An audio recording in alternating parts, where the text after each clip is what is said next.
Shalom saudara-saudara yang saya kasih dalam Tuhan Yesus Kristus. Kembali lagi bersama saya Pastor Samuel di sini dalam program Rema, di mana kita bersama-sama membaca merenungkan firman Tuhan. Dan kita sudah berada pada 2 Samuel pasal yang ke-12. Kita bersyukur. Bapa, terima kasih atas penyertaan-Mu, pemeliharaan perlindungan-Mu bagi kami. Terima kasih kami diberi kesempatan kembali belajar dan mengerti mengenal firman-Mu yang merupakan pelita bagi kaki kami dan terang di jalan hidup ini. Berfirmanlah bagi setiap kami dalam kuasa Roh-Mu mengurapi kami. Dalam nama Yesus. Amin. 2 Samuel pasal yang ke-12 yaitu mengenai Nathan memperingatkan Daud sehingga Daud menyesal. Jadi kita bersama-sama sudah membahas pada yang lalu tentang bagaimana kejatuhan Daud, saudara-saudara. Mengapa dia bisa jatuh dan apa bahaya daripada hidup atau jatuh di dalam dosa, khususnya di dalam dosa percabulan, ya, atau kita kenalnya perzinahan atau perselingkuhan di masa kini, ya. Nah, demikian saudara, Nathan memperingatkan Daud. Di sini Tuhan mengutus Nabi Nathan kepada Daud. Ia datang kepada Daud dan berkata kepadanya, ada 2 orang dalam satu kota, yang seorang kaya dan yang lain miskin. Si kaya mempunyai sangat banyak kambing domba dan lembu sapi. Si miskin tidak mempunyai apa-apa selain dari seekor anak domba betina yang kecil, yang dibeli dan dipeliharanya. Anak domba itu menjadi besar padanya bersama-sama dengan anak-anaknya, makan dari suapnya dan minum dari pialanya, dan tidur di pangkuannya, seperti seorang anak perempuan baginya. Pada suatu waktu orang kaya itu mendapat tamu dan ia merasa sayang mengambil seekor dari kambing dombanya atau lembunya untuk memasaknya bagi pengembara yang datang kepadanya itu. Jadi ia mengambil anak domba betina kepunyaan si miskin itu dan memasaknya bagi orang yang datang itu. Lalu Daud menjadi sangat marah karena orang itu dan ia berkata kepada Nathan, demi Tuhan yang hidup, orang yang melakukan itu harus dihukum mati. Dan anak domba betina itu harus dibayar gantinya 4 kali lipat karena ia telah melakukan hal itu dan oleh karena ia tidak kenal belas kasihan.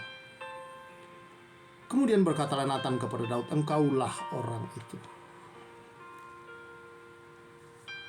Beginilah firman Tuhan Allah Israel, akulah yang mengurapi engkau menjadi raja atas Israel, dan akulah yang melepaskan engkau dari tangan Saul. Telah kuberikan isi rumah tuanmu kepadamu dan istri-istri tuanmu ke dalam pangkuanmu. Aku telah memberikan kepadamu kaum Israel dan Yehuda. Dan seandainya itu belum cukup, tentu ku tambah lagi ini dan itu kepadamu. Mengapa engkau menghina Tuhan dengan melakukan apa yang jahat di matanya? Uria orang Het itu kau biarkan ditewaskan dengan pedang, istrinya kau ambil menjadi istrimu, dan ia sendiri telah kau biarkan dibunuh oleh pedang Bani Amon. Oleh sebab itu pedang tidak akan menyingkir dari keturunanmu sampai selamanya, karena engkau telah menghina aku dan mengambil istri Uria orang Het itu untuk menjadi istrimu. Beginilah firman Tuhan, bahwasanya malapetaka akan kutimpakan ke atasmu yang datang dari kaum keluargamu sendiri. Aku akan mengambil istri-istrimu di depan matamu dan memberikannya kepada orang-orang lain. Orang itu akan tidur dengan istri-istrimu di siang hari, sebab engkau telah melakukannya secara tersembunyi.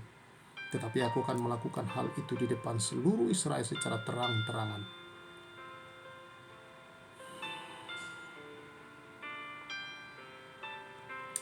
Saudara-saudara yang saya kasihi di dalam Tuhan Yesus Kristus, setelah waktu berlalu, peristiwa itu sepertinya dibiarkan beberapa saat terjadi dalam situasi bahwa kemudian Daud mengambil perempuan itu menjadi istrinya dalam keadaan yang sudah mengandung.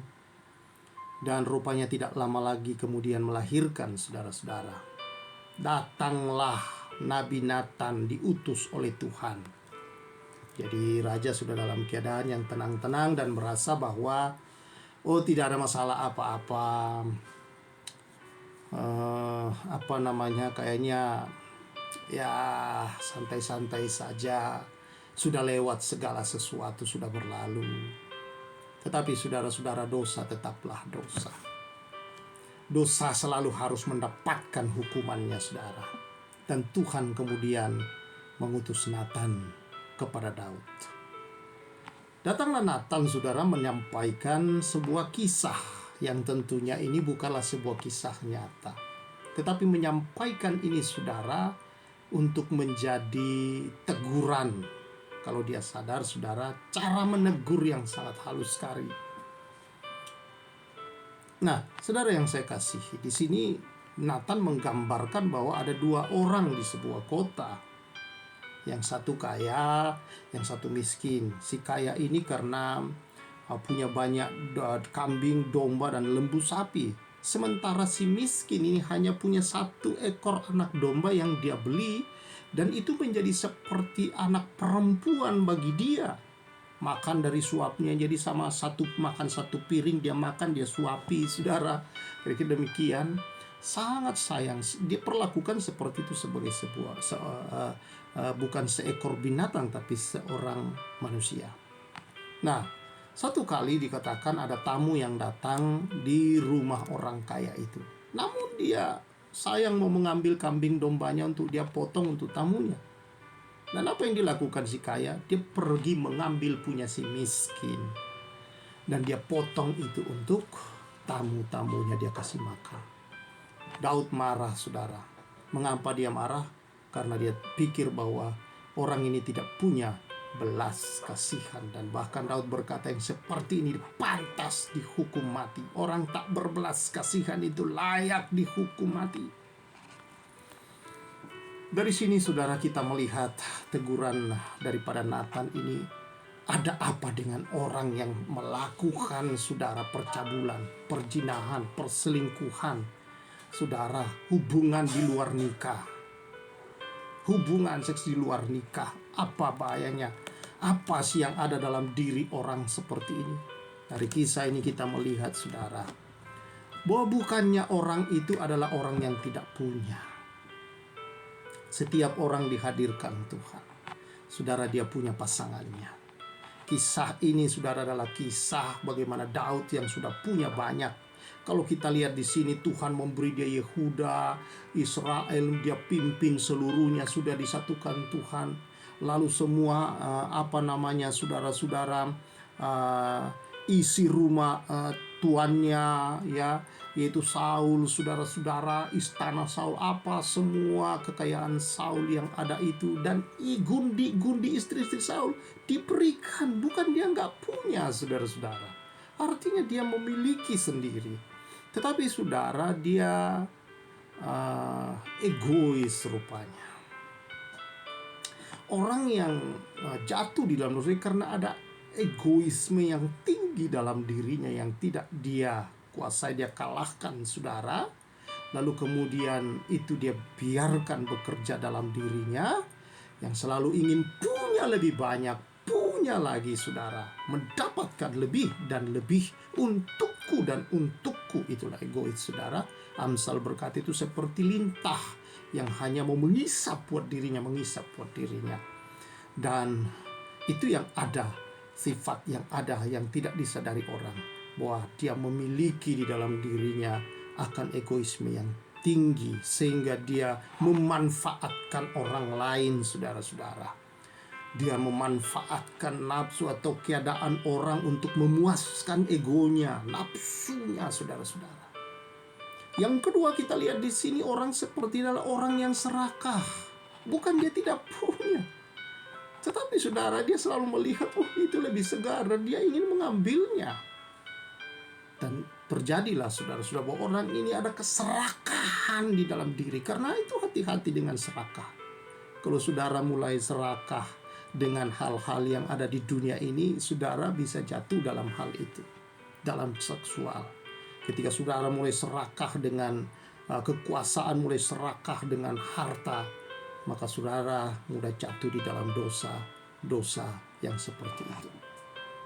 Dosa-dosa percabulan yang merusak bukan hanya diri saudara, merusak orang yang saudara ajak untuk berzina, merusak orang yang ada di sekeliling orang itu dan ada ya sekeliling orang atau diri saudara sendiri. Kita sudah bahas itu dalam konten sebelumnya, saudara-saudara. Saudara bisa buka itu. Dan saudara-saudara, keserakahan itu begitu kuat menguasai orang-orang yang seperti itu. Dan mengapa itu terjadi dalam diri mereka? Karena sesungguhnya orang ini tidak punya belas kasihan. Bagaimana orang egois dan serakah mau ada belas kasihan? Tidak ada, saudara-saudara. Bahkan dia tidak peduli kalau orang lain menderita. Dia tidak peduli kalau orang lain tersakiti. Dia tidak peduli, saudara-saudara. Yang dia pedulikan hanya dirinya. Saya ada banyak melayani keluarga-keluarga, saudara-saudara. Suami jauh bekerja di mana. Dan heran, saudara-saudara. Anak dengan istri di rumah. Begitu yang terjadi. Anak istri di rumah, saudara-saudara, istri begitu mengurusi semua. Suami sebenarnya telepon. Yang dilakukan suami adalah memarahi istri. Yang dilakukan oleh suami selalu merasa istrinya ada orang lain selain diri suaminya, saudara-saudara. Dia berpikir istrinya itu melakukan perselingkuhan lah apa. Istri sama sekali tidak bisa, bahkan tidak punya peluang untuk melakukan hal itu, saudara-saudara, dengan kesibukannya di keluarganya, mengurusi semua anak yang ditinggal oleh suami. Usut punya usut, saudara-saudara. Apa yang terjadi? Dalam sekian banyak yang pernah kami layani, mungkin sudah puluhan ratusan, saudara-saudara, yang justru kebalikan, yang menuduh-nuduh ini, saudara, yang menutupi dosa-dosa itu. Jadi karena dia yang berbuat, dia pikir dia menyamakan dirinya dengan orang lain akan melakukan hal yang sama. Dia mengukur dari dirinya. Inilah bahaya daripada orang yang dikuasai oleh keserakahan, keegoisan, akan percabulan, saudara-saudara. Dia tidak merasa dirinya salah. Dia tidak merasa dirinya, saudara-saudara, harus memperbaiki diri. Dia merasa orang lain yang selalu salah. Bukankah ketika Daud berkata kepada orang-orang di sekelilingnya, siapa perempuan itu? Parah. Orang-orang di sekeliling berkata, itu istrinya Uria loh. Itu panglimamu loh, yang paling yang terhebat, tersetia dan sangat loyal kepada kamu itu. Dia tidak peduli dengan kesengsaraan Uria. Dia tidak peduli apa yang akan terjadi dalam kehidupan Uria. Bahkan dia merencana membunuh Uria. Ini bahaya, saudara, daripada nafsu serakah di dalam diri manusia. Karena itulah, saudara-saudara, Yesus berkata, kalau kamu mengikut aku, hendaklah kamu menyangkal diri dan memikul salib. Inilah menjadi anak-anak Tuhan dikatakan oleh Rasul Paulus dalam kitab Efesus, dalam kitab Kolose, saudara-saudara, kepada jemaat-jemaat mula-mula, untuk membuang semua itu dari dalam dirimu. Salibkan, kira-kira itu yang disalibkan, saudara. Pikul salib artinya salibkan itu. Menyangkal diri, saudara-saudara, itu salibkan daging-daging itu. Tetapi sesungguhnya saya mau berkata bahwa itu sudah disalibkan Kristus dalam tubuhnya di kayu salib. Yang perlu, saudara-saudara, adalah kita sadar bahwa itu sudah diselesaikan, supaya kita tidak hidup lagi di dalamnya. Kita telah ditebus dari sana. Kita sudah dibayar hidup kita dan tidak lagi dikuasai olehnya.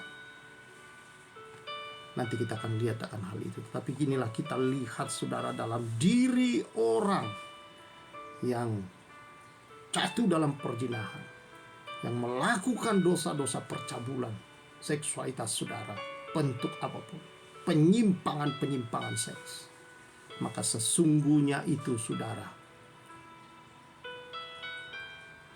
adalah dikatakan di sini jahat di mata Tuhan, ya. Ayat 9, mengapa engkau menghina Tuhan dengan melakukan yang jahat? Sampai 2 kali dia berkata, karena engkau menghina Tuhan.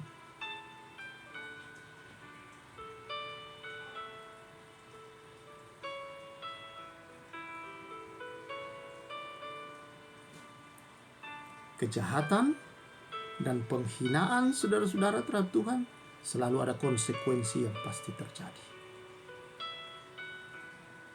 Saya tidak membahas berapa apapun konsekuensi itu, saudara. Dalam konten sebelumnya saya membuka hal itu juga. Karena itu, saudara-saudara yang saya kasihi dalam Tuhan Yesus Kristus, mari dengan ini kita menyadari dan kita mau datang terus kepada Tuhan, dan kita mau hidup dalam pertobatan. Kita bahas nanti, saudara, bagaimana hidup supaya tidak mudah kita jatuh di dalam dosa, dan bagaimana kalau kita terlanjur jatuh dalam dosa, kita dipulihkan oleh Tuhan. Tapi apa yang kita pelajari hari ini, saudara, coba dikoreksi. Egois, serakah, tidak punya belas kasihan. Kalau hanya menyayangi dirimu sendiri, hanya engkau pikir dirimu sendiri, kau tidak pedulikan derita orang lain, hati-hati, tidak ada belas kasihan padamu pada orang lain. Hati-hati, jangan menganggap dirimu kuat, dan hati-hatilah. Kiranya firman ini, saudara, boleh mengingatkan kita untuk tidak lagi menghina Tuhan dengan melakukan kejahatan di hadapannya. Mari kita bersyukur. Terima kasih atas peringatan firman-Mu ya Tuhan, yang boleh ya Tuhan mengajar kami terus untuk tidak egois dalam hidup, untuk tidak hidup ya Tuhan dalam kejahatan-kejahatan dan menghina Tuhan, tetapi hidup dalam belas kasihan bagi sesama karena anugerah Tuhan atas hidup kami. Berkati umat-Mu, lindungi, sertai ya Tuhan, dan biarlah hari-hari di depan adalah hari-hari yang memuliakan dan hidup mengagungkan Tuhan. Dalam nama Yesus, amin. Kiranya kebenaran ini menyertai kita semua, menolong kita untuk terus hidup berkenan di hadapan Tuhan. Saya Pastor Samuel menyampaikan salam restorasi.